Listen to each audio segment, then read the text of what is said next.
اسی طرح سے چھٹی بات یہ ہے کہ عمل کم ہو جائے گا. حضرت ابو ہریرہ نے بیان کیا کہ نبی کریم صلی اللہ علیہ وسلم نے فرمایا زمانہ قریب ہوتا جائے گا اور عمل کم ہوتا جائے گا. یعنی قرب قیامت جو یہ دور قریب ہوگا، اینڈ آف ٹائم آئے گا، عمل ختم ہو جائے گا اور لالچ دلوں میں ڈال دیا جائے گا، فتنے ظاہر ہونے لگیں گے اور حرج کی کثرت ہو جائے گی.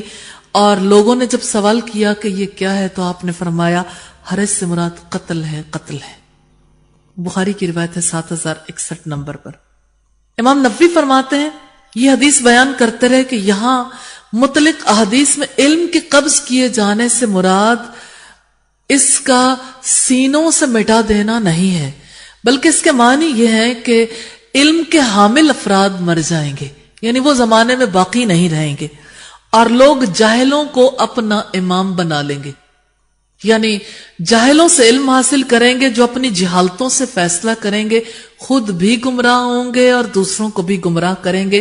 یہاں علم سے مراد کتاب و سنت کا علم ہے، وہ علم جو انبیاء کی میراث ہے، کیونکہ علماء انبیاء کے وارث ہوتے ہیں. ہمارے دور میں بھی ایسا ہی معاملہ ہے. دیکھیں دنیا کی کوئی تعلیم ایسی نہیں ہے. مثال کے طور پر کلاس 1 کا علم جس نے حاصل کر لیا، ویری نیکسٹ ایئر اسے کلاس 1 کا ٹیچر نہیں بنایا جاتا. لیکن ہمارے یہاں بالکل قرآن حکیم کی ابتدائی تعلیم حاصل کرنے والے افراد ایسے ہیں جو ادھر سے بھی تعلیم لے ہی رہے ہوتے ہیں، انہیں کچھ خبر نہیں ہوتی، نہ انہیں اس کے مسائل سے استنباط کرنا آتا ہے اور وہ آگے تعلیم دینا شروع کر دیتے ہیں. اس کی وجہ سے جہالت زیادہ پھیل رہی کہ لوگ یہ سمجھتے ہیں کہ گھر کے قریب کوئی موقع میسر ہے، انہیں اس سے کنسرن نہیں ہوتا کہ کسی کے پاس واقعی پختہ علم ہے بھی یا نہیں. انہیں بس یہ ہے کہ ایک شخص نے ایک بار پڑھ لیا تو بس ایک بار کا پڑھنا کافی ہو گیا. ابھی حج پہ مجھے ایک خاتون ملی، کہنے لگی کہ ہم لوگ پڑھ رہے تھے تو اتفاق سے جن سے ہم لوگ پڑھ رہے تھے ان خاتون کا انتقال ہو گیا، تو ہمارے ارد گرد کے لوگوں نے کہا کہ اب اور تو کوئی نہیں، تو چلیے ہم ہی میں سے کوئی جو ہے وہ آگے کا قرآن ہمیں پڑھا دے. نوٹ کیجئے گا، پڑھا نہیں ہے، آگے کا قرآن ہمیں وہ پڑھا دے جس نے خود نہیں پڑھا. کہنے لگی اس طرح سے میرا قرآن نکل آیا. تو لوگوں نے کہا مجھے بڑا خوف بھی آیا، لیکن اس کے بعد میں نے قرآن حکیم پڑھانا شروع کر دیا. حج کے دنوں میں ایسا ہوا کہ انہی خاتون نے عرفات کے میدان میں کچھ فتوے دیے. یعنی یہ کہ عرفات کے میدان میں ان فتووں کا تو تذکرہ نہیں کرنا چاہتی، لیکن وہ تمام باتیں ایسی تھیں جس کا اصل سے کوئی تعلق ہی نہیں تھا. جب اصل سے کوئی تعلق نہ ہو تو یہ اس وجہ سے ہوتا کہ ایک انسان کو ابھی علم کی خبر نہیں ہوتی. جب وہ علم کی مسند پر بیٹھتا تو وہ سمجھتا ہے جو میرے دل میں آ گیا وہی حق ہے، جو میں نے کہا وہی علم ہے. اس طرح سے آج کے دور میں علم کے نام پر بے علمی اور جہالت پھیلائی جا رہی ہے، اور سب سے زیادہ اللہ کی کتاب کو خطرہ، کیونکہ اللہ تعالیٰ کی کتاب کا یہ حق ہے کہ اس کو پختہ طریقے سے حاصل کیا جائے اور اس کے علم کو فقط 1-2 برسوں تک محدود نہ رکھا جائے، اس کے بارے میں مزید پختگی پیدا کی جائے تاکہ جہالت پھیلانے کی بجائے پختہ علم کو دوسروں تک پہنچایا جائے. تو جب تک اس میں پختگی نہیں آتی اس وقت تک ایسے لوگوں پر اعتماد نہیں کرنا چاہیے. اسی طرح سے امام ذہبی کے بارے میں ہمیں پتا چلتا ہے، علماء کے ایک گروہ کا تذکرہ کرنے کے بعد فرماتے ہیں انہیں تو صرف تھوڑا سا علم عطا کیا گیا، مگر آج تھوڑے علوم میں سے بھی بہت تھوڑا ہی رہ گیا ہے. جو صرف تھوڑے ہی لوگوں کے پاس ہے، کس قدر تھوڑے ہیں وہ لوگ جو ان میں سے تھوڑے پر بھی تھوڑا عمل کرتے ہیں. اور انہوں نے کہا فحسبنا اللہ ونعم الوکیل. یہ تذکرۃ الحفاظ کی روایت ہے، والیوم 1 ہے، پیج 1031 ہے.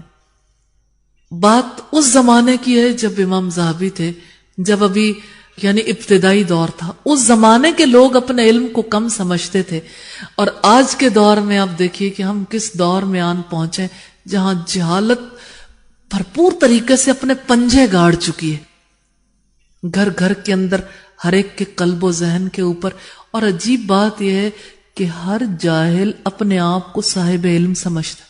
اب دین کی کوئی بات کسی کو بتانا چاہے، ہر ایک یہ کہتا ہے ہمیں سب پتا ہے.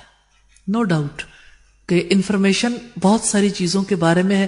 مثلا نماز فرض، کیا فائدہ کسی کو اس نماز کے فرض ہونے کا، اس کی خبر کا، جب نماز اس کے لیے فرض نہیں ہے، وہ 5 وقت کی نماز خود ادا نہیں کرتا. جس کو یہ خبر ہے کہ باجماعت نماز فرض ہے مرد پر، اور وہ خود نماز ادا نہیں کرتا تو ایسی خبر کا کیا فائدہ؟ یہ خبر تھی، علم نہیں، کیونکہ اسلام میں ایسے کسی علم کا تصور نہیں ہے جس کے ساتھ عمل نہ ہو۔ علم اور عمل ایک ہی حقیقت کی دو کڑیاں ہیں۔ علم کے مطابق عمل ہو تو اس کو علم سمجھا جاتا ہے، ورنہ اسے علم نہیں سمجھا جاتا۔ سب سے مشکل علم تو یہی ہے کہ انسان علم پر عمل کرنا سیکھ لے۔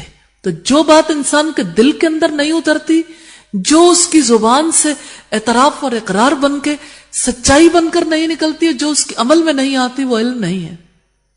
علم وہی ہے جس کے مطابق انسان کا طرز عمل ڈھل جائے۔ اسی لیے ہمیشہ علماء کی مجالس میں جانے کی ضرورت رہتی ہے تاکہ انسان اس پر عمل پیرا ہونے والا بنے۔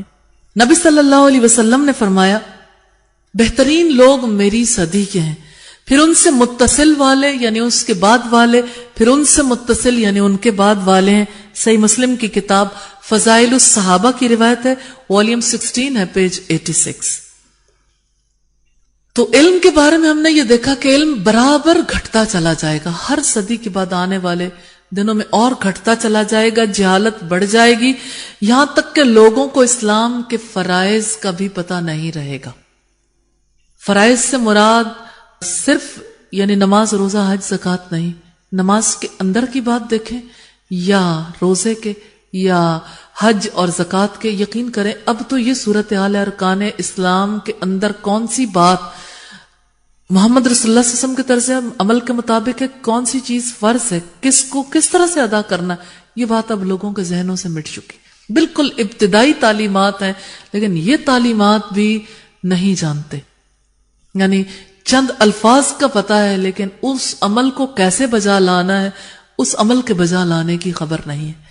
اور اس کا پتہ تب چلتا ہے جس وقت لوگ جو ہیں وہ اپنی لا علمی کے ساتھ کسی کام کو انجام دینے لگتے ہیں، اور پھر اس کے اوپر سٹریس بھی دیتے ہیں کہ جو ہم کر رہے ہیں بس وہی درست ہے، ہمیں کسی قسم کے علم کی ضرورت نہیں ہے۔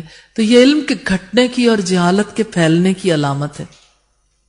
حضرت عبداللہ ابن مسعود فرماتے ہیں، قرآن تمہارے درمیان سے کھینچ لیا جائے گا، یعنی راتوں رات اٹھا لیا جائے گا، پھر لوگوں کے سینوں سے جاتا رہے گا، لہذا اس میں سے کچھ بھی زمین پر باقی نہیں بچے گا۔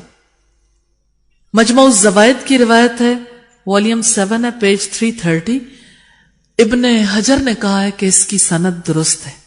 ابن تیمیہ فرماتے ہیں اسے آخری زمانے میں مصحف سے اور سینوں سے اٹھا لیا جائے گا، مراد یہ ہے کہ یہ قرآن جیسے یہ مصحف ہے، یعنی ان دو جلدوں کے درمیان قرآن حکیم موجود ہے، یہ قرآن حکیم موجود ہے، صفوں پہ لکھا ہوا ہے۔ جب آخری دور آئے گا لوگ اپنی کتابیں کھولیں گے اور کچھ بھی نہیں ہوگا۔ اس سے یہ مراد ہے کہ علم اٹھا لیا جائے گا، قرآن حکیم کو اللہ تعالیٰ واپس لے لیں گے، کیونکہ لوگوں نے اس کی ناقدری اتنی کی ہوگی کہ لوگ اس پر عمل کرنا نہیں چاہیں گے، اور اللہ کی طرف سے ایسا سبب پیدا کر دیا جائے گا۔ اور اس سے بھی بڑی بات یہ ہے کہ زمین میں اللہ کا نام ہی نہیں لیا جائے گا، جیسا کہ حضرت انس کی روایت سے ہمیں ملتا ہے کہ رسول اللہ نے فرمایا قیامت قائم نہیں ہوگی یہاں تک کہ یہ صورتحال پیدا نہ ہو جائے کہ زمین میں اللہ اللہ بھی نہ کہا جائے، یعنی یہ اللہ کے ساتھ ناواقفیت اور بے تعلقی کی انتہا ہے کہ اللہ کہنا بھی لوگ بھول جائیں گے اور اللہ کو پکارنا بھی بھول جائیں گے، اور کوئی بھی ایسا نہیں رہے گا جو اللہ کہنے والا ہو۔